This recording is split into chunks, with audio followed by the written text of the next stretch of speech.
we are going to go with the top 10 running backs of the 2025 season so far.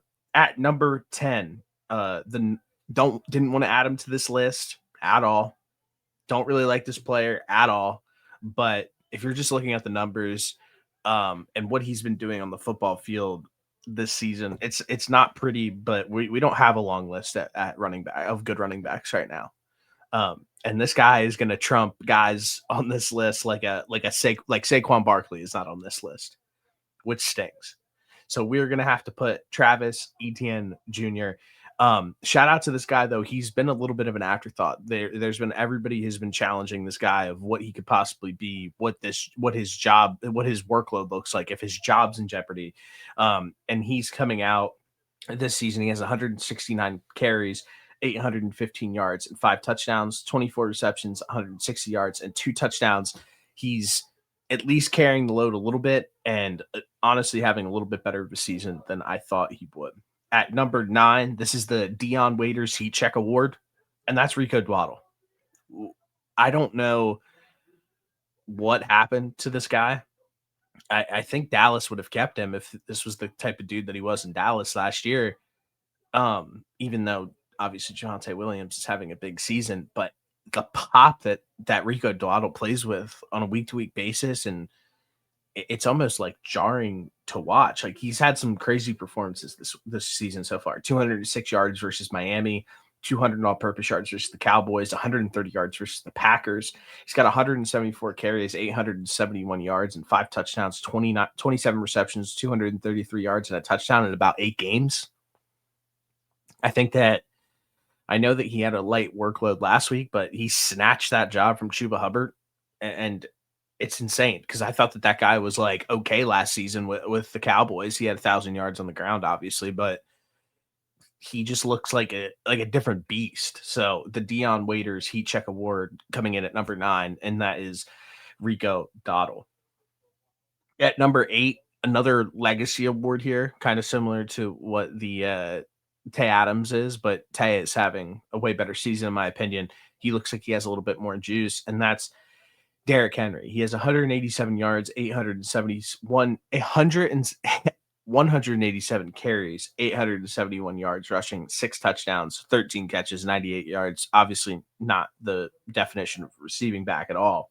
But this is the first year where, yes, he has decent yards, but if you just watch Derrick Henry like on a week-to-week basis, he just doesn't have the same juice in his legs as he did in the past. Obviously, he had 2 massive fumbles to start the season where, I mean, he doesn't have those. The Ravens are in a way different spot right now. They're not fighting for a playoff spot the way that they are right now. So a little bit interesting that he has had so many struggles so far this season with fumbles. And obviously he doesn't look like the same player as he has in the past, which is inevitable. He's older. I'm not saying that, but I've always been trying to fade the Derrick Henry fall off in fantasy, let's say, for the last like 4 years. So I just haven't taken him. I've been wrong every single time, but this is the year where it's like, okay, he might be slowing down a little bit here. Hold on, let me take a sip of coffee here. Okay. Number 7. This is the true bell cow on this list, which we needed one. Because David Montgomery was probably that bell cow last year. And that is Javonte Williams. 181 carries, almost 900 yards, 8 touchdowns, 28 receptions, 100 yards, and 1 touchdown. What a bounce back year from Javonte Williams. I don't think if you told anybody that Javonte would be looking this spry and having this good of a season with the Dallas Cowboys, I just think everybody would be like, nah, like you're wrong. Even in fantasy going into the season, he went late. He was going around the same time as like Miles Sanders. Everybody was like, Jaden Blue will take over that backfield by week 5 or whatever. Not happening. Javonte's got a firm grip on this starting job. He's playing really well. He's great in pass protection. He's great at being a bell cow running back. Obviously, he's had some fumbles this year, but everybody does. But the bounce back year that he's had compared to what we thought Javonte Williams was, I'm happy that he finally got fully healthy. I'm happy that he looks this good. So shout out Javonte Williams for coming in at 7 on this list. At number 6 is James Cook. 199 carries, 1,084 yards, 8 touchdowns, 24 receptions, 200 yards, and a touchdown. It seems like the only time that the Bills are dominant this season is when James Cook is really cooking. When James Cook is in his zone, making plays, making explosive runs, the Bills look absolutely unstoppable. James Cook is just absolutely, again, like I didn't think that the one season he had like a really down tick of touch. 2 seasons ago he had like no touchdowns. Then he had a big uptick of touchdowns. And then this season it was like, okay, let's see what happens if he's able to keep up that production. He's been able to keep up that production more. Looks like he's probably on pace to finish with kind of the same amount of touchdowns, like that 16 range as he did last year. So James Cook continuing to get better within his career. He clocks in at 6 on this list. At number 5, absolute lightning in a bottle. He's able to, you could look up in one drive and he could completely transform his entire game. And that's Devon Achane. He has 164 carries, 900 yards, 5 touchdowns, 54 receptions, almost 400 yards and 4 touchdowns. He can literally turn it on at any time. And it's scary. Like he could break an explosive run at any point in the game and it wouldn't be shocking in any way, shape, or form. It's interesting to watch because he is so small, and he's a middle round pick, but he has delivered so far in Miami and he's a really good player. So shout out to Devon Achane. At number 4, Bijan Robinson. He probably has the cleanest game on this list, in my opinion. He just looks so smooth whenever he plays, like better than anybody else. He's 172 carries, 853 yards, 4 touchdowns, 49 receptions, 543 yards, and 2 touchdowns. Unfortunately, we're going to have to watch Bijan Robinson on a bad Falcons team for the next decade. So, Bijan, I'm sorry. Keep balling out and doing your thing. At number 3, he almost has 1,600 all-purpose yards on this entire season. Realistically, he should probably be first, but I'm not going to go that far. He has single-handedly saved this 49ers offense and made it relevant and made them be able to win games during this injury-plagued season, and that's Christian McCaffrey. I mean, he has almost 800 yards rushing, 7 touchdowns, 81 reception, almost 800 yards receiving, and 5 touchdowns. Who's doing it like that out of the backfield? It's just there's one guy on that list, and that's Christian McCaffrey. We talked about it on the receivers list as well. What he's been able to do this season has been nothing short of impressive. So Christian McCaffrey bounce back season after the injury. He's an offensive player of the year candidate. I think that's probably his award to lose at this point. I don't think people have like realized that yet. Even when you put up his stats against like in JSN, who probably people feel that should be offensive player of the year category. I mean, he's got way more total all-purpose yards than him.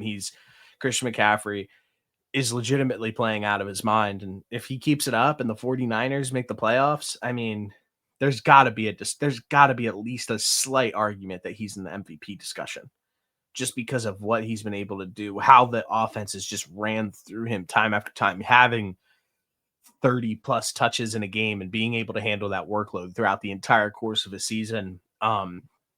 Christian McCaffrey is definitely high on this list. I should have put him higher, but these 2 guys in front of him, I think, are deserving. At number 2, we are back to prime Jonathan Taylor, JT, 205 carries, almost 1,200 yards, 15 touchdowns, 32 catches, 250 yards, and 2 touchdowns. When the Colts offense is ticking and Jonathan Taylor is ticking, they are unstoppable. He is unstoppable. He's had multiple big games this season. He's first in yards, first in touchdowns. Looks like he's not going to stop. So to get the real Jonathan Taylor back in those early days of his career when he was like balling out of control, he's back to balling out of control. We're back to prime Jonathan Taylor, another offensive player of the year candidate, because look at what he's been able to do with the Colts and he's the one who is leading them to these heights that they weren't able to reach the past few years just because of how great he's been in the explosive run game. So shout out to Jonathan Taylor coming in at number 2 on this list. At number 1, he has about 50 less carries than these guys at the top of the list, which we just got into, but he has 155 touches, 951 yards, and 10 touchdowns, 48 receptions, almost 400 yards receiving, and 3 touchdowns. Helmet sticker for the best performance on a football field this season versus the Giants. That's 15 carries, 219 yards, 14.9 yards per carry, almost 15 yards per carry during this game, 2 touchdowns on the ground, 11 receptions, 45 yards, and 1 touchdown through the air. And that is Jahmyr Gibbs. Jahmyr Gibbs is playing the running back position better than anybody this season. He's so dominant. He's so fast. And I love watching him on a week-to-week basis. He's so fun to watch. He's the reason, again, why these Lions are ticking this season. Whenever he is able to break those explosive runs, do what he does within the passing game, it makes Jared Goff's life a lot easier and it takes a lot more off of his plate. And that's what's so interesting about where the running back position is in the year 2025, where a few years ago, they were an afterthought. Now they're the reason why you see a lot of these offenses ticking. That's the reason why you saw the Eagles go on a big, deep run last year, why they were able to stay afloat even when the passing game was down last year, because of Saquon Barkley's explosive run game, which we've talked about a lot in this episode. And then you look at this season as well. It's like, okay, Jonathan Taylor's explosive run game is able to put the Colts in a position where they have Daniel Jones at quarterback and they're leading their division and the whole nine. When the run game is ticking and the guy that you have at running back is playing at a high-end level, it's really hard to deny that that's the reason why this offense is ticking and why they are relevant within the NFL. So running back resurgence is at an all-time high.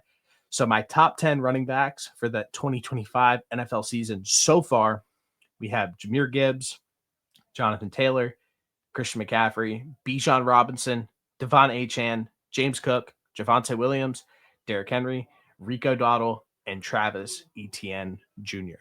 I just spit it. Good girl, we're getting paper as a passion. Collect the stacks and bring it back, man, and take vision.